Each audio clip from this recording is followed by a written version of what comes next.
Selamat malam, berjumpa kembali bersama saya Sandro Jabrik, wong ganteng sak donya. Mohon untuk tidak menyebutkan nama dan identitas dalam perbincangan ini, karena perbincangan ini saya naikkan dalam konten YouTube. Gimana Mbak E? Iya Mas, akan ada masalah kayak gini loh Mas. Terus aku tuh mau curhat, minta pendapatnya sampean. Gimana Mbak? Kan selama ini aku ya sama aja lah seperti single parent ya Mas, dari awal mula saya nyampe Hong Kong, kerja di Hong Kong. Terus habis itu kan setelah semua ya lika-liku hidup kayak gitu tuh, sekarang anak saya yang gede itu dapat jodoh gitu ya. Terus kan saya udah lama di Hong Kong ya, majikan ini 14 tahun, berarti kan saya juga jarang pulang ke rumah, nggak bersosialisasi dengan orang rumah, tetangga gitu maksudnya ya Mas. Terus hubungan saya sama keluarga mantan itu juga sudah putus, nggak ada sama sekali gitu loh.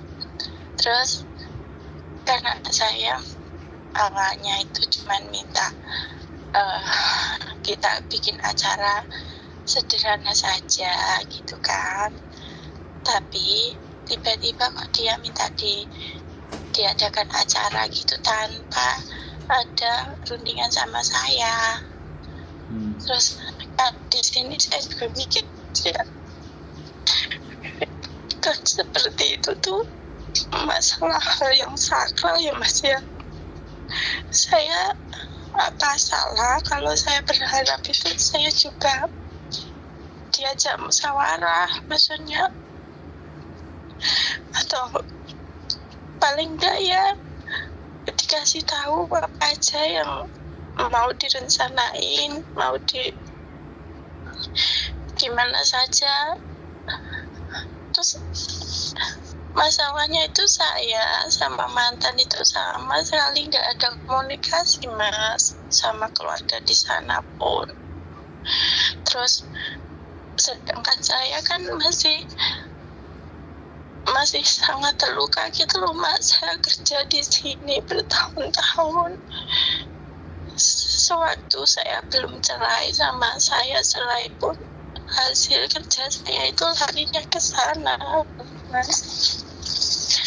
Terus saya juga kecewa sama anak saya, kenapa dia tidak memahami kondisi saya kayak gini.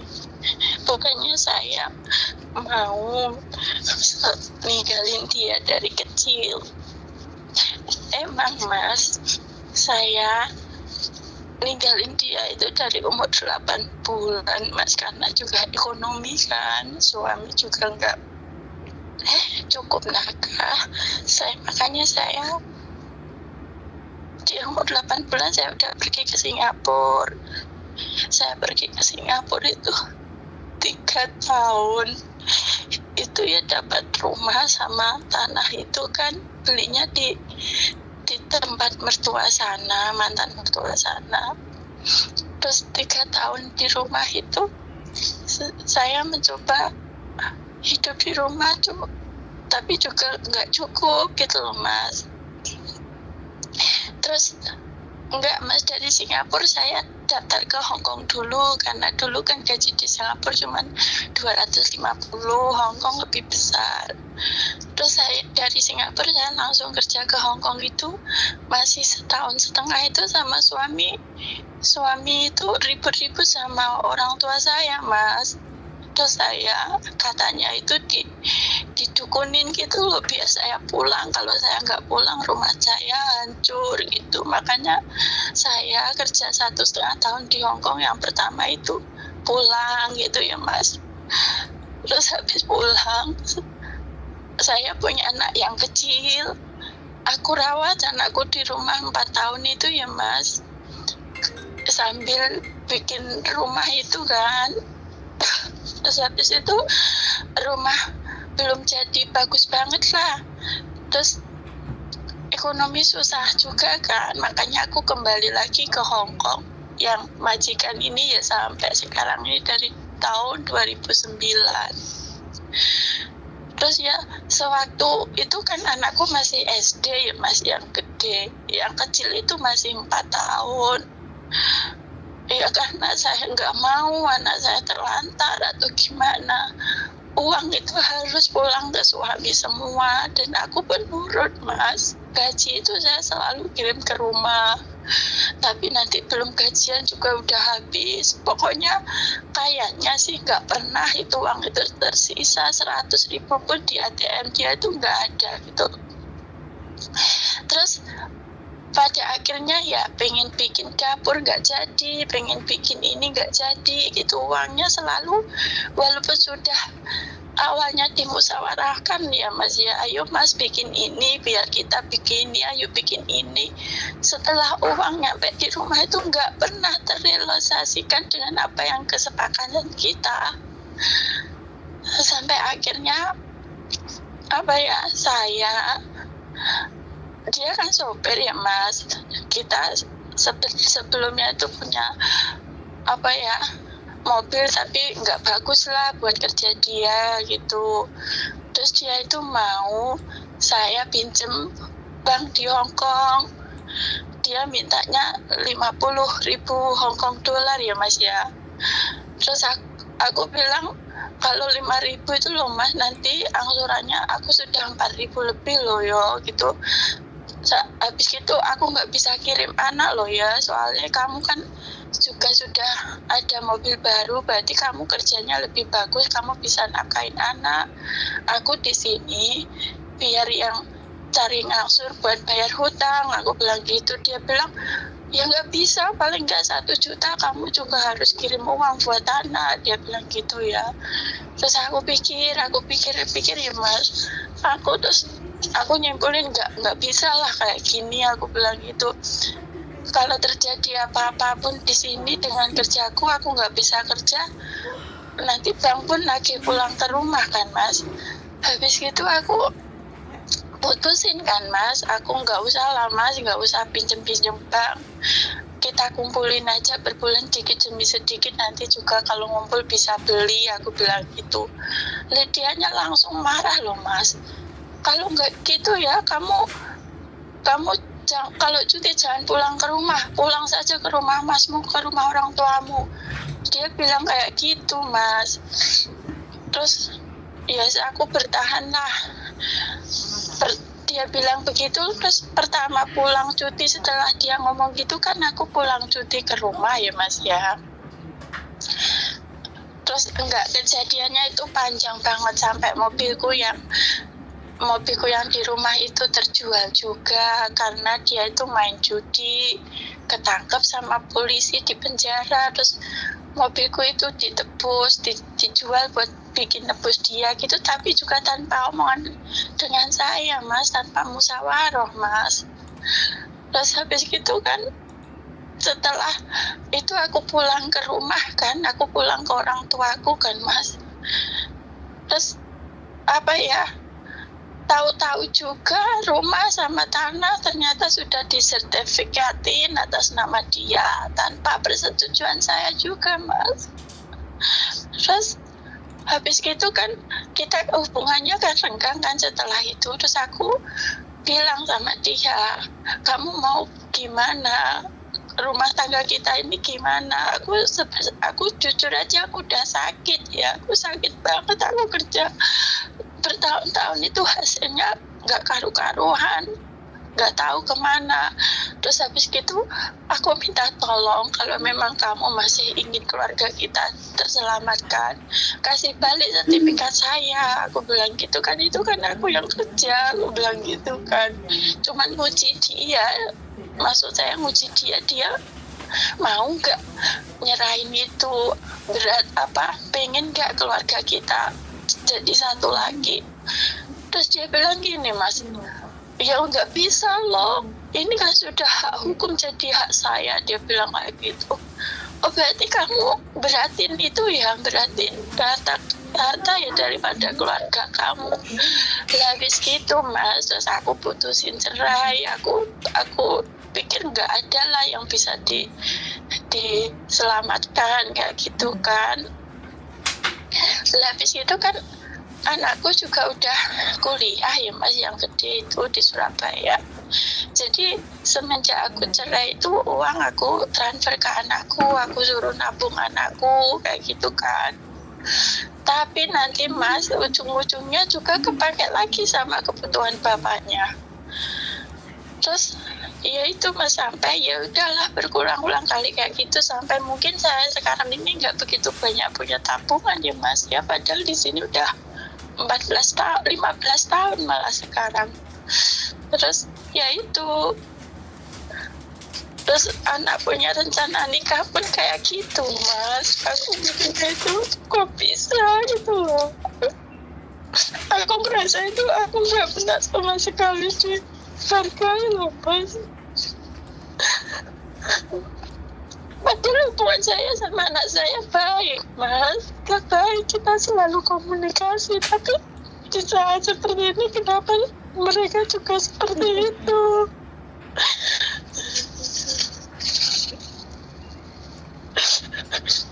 Saya mau saran dari Mas Andro. Saya kan sudah pesan tiket pulang ya Mas itu. Terus sama mikir aku nggak bisa pulang aja gitu, nggak. Anakku bilang katanya aku cuma minta doa restu dari mama aja, dia bilang kayak gitu loh Mas.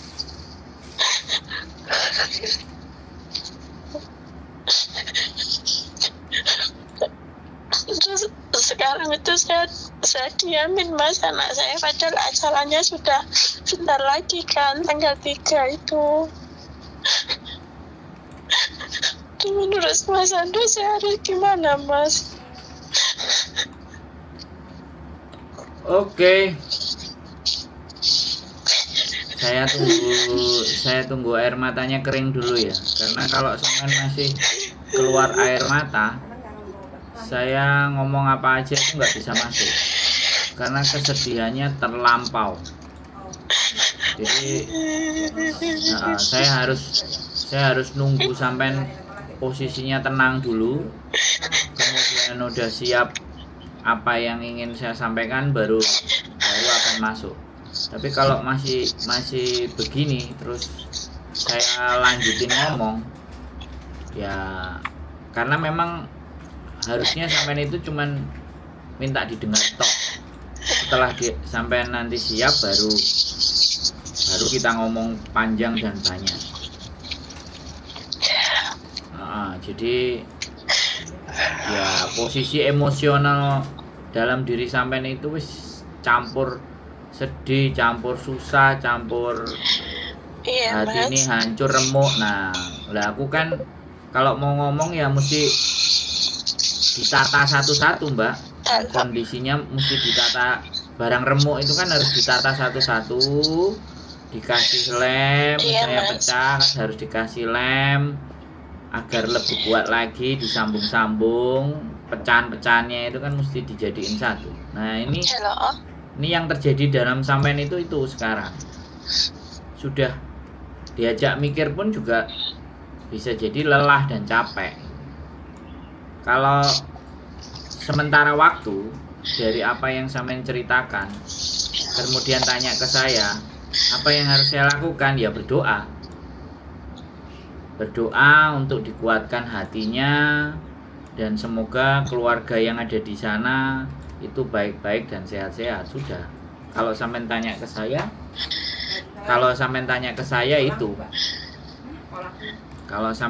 saya itu solusinya saat ini itu menenangkan diri. Saat ini itu sampean harus ada di antara orang-orang yang memberikan dukungan dan support, karena keluarga sangat sudah tidak mendukung sampean. Keluarga sudah punya pikiran sendiri-sendiri, sudah nggak memperdulikan apa yang sampean rasakan, tapi anak masih menganggap aku minta doa restunya itu berarti masih bagus, it's okay. Jadi sampean harus tenang sampai semuanya sudah berakhir. Dan bagaimana, karena kalau hatinya sampean tenang, habis acara nanti mesti wis mari acarane le, wis mari acarane nduk. Jadi dengan begitu itu mereka akan melihat, wah mamaku kuat sekali ya, kayak gitu. Padahal sampean yang di sini tuh berdarah-darah, sampean yang di sini tuh merasakan kesedihan yang terlampau dalam. Jadi tidak ada yang harus dilakukan kecuali sampean berdoa dan harus dikelilingi teman-teman sampean yang bisa menghibur, yang bisa mengerti sampean. Karena kalau nggak kayak gitu bahaya. Dan sampean harus juga minta libur ke majikan. Sampean harus bisa belajar untuk menikmati kepedihan dan kesedihan serta keperihan hidup. Itu sampean harus belajar menikmati. Jadi sampean itu dipaksa menerima pil pahit gitu. Pahit sekali gitu. Barang-barang pahit itu sampean harus dipaksa untuk menelannya. Ya untungnya kan sampean gawenane Gusti Allah. Gak hancur, gak remuk. Dan sampean lebih strong. Bagi saya loh ya, bagi saya.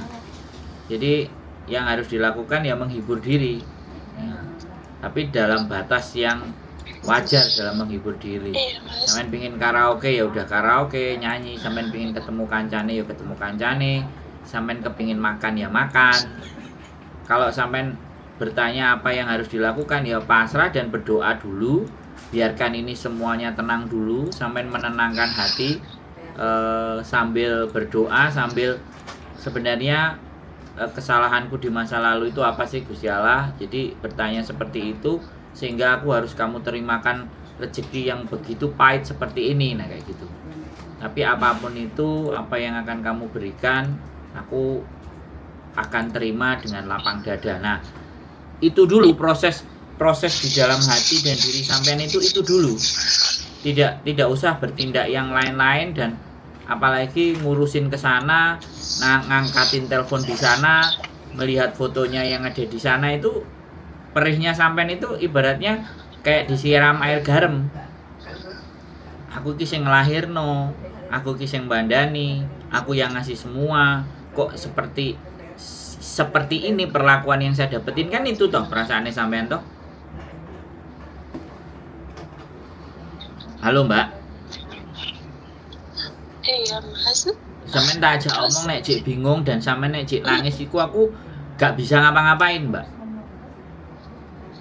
Kalau sampean masih nangis dan masih bingung, lebih baik sampean cuci muka dulu. Setelah sampean cuci muka semuanya bersih, sampean siap, sampean tenang, baru saya bisa ngomong. Iya saya dengar Mas. Gitu loh. Kalau sampean masih nangis itu memang harus dihabiskan dulu. Air matanya itu harus dihabiskan, kesedihan itu kudu dipol-polno dhisik. Baru selesai itu ngomong sama saya baru bisa. Saya sudah bisa merasakan apa yang sampean rasakan gitu. Karena saya bisa merasakan apa yang sampean rasakan, harusnya aku nggak perlu banyak ngomong. Aku harus diem dulu.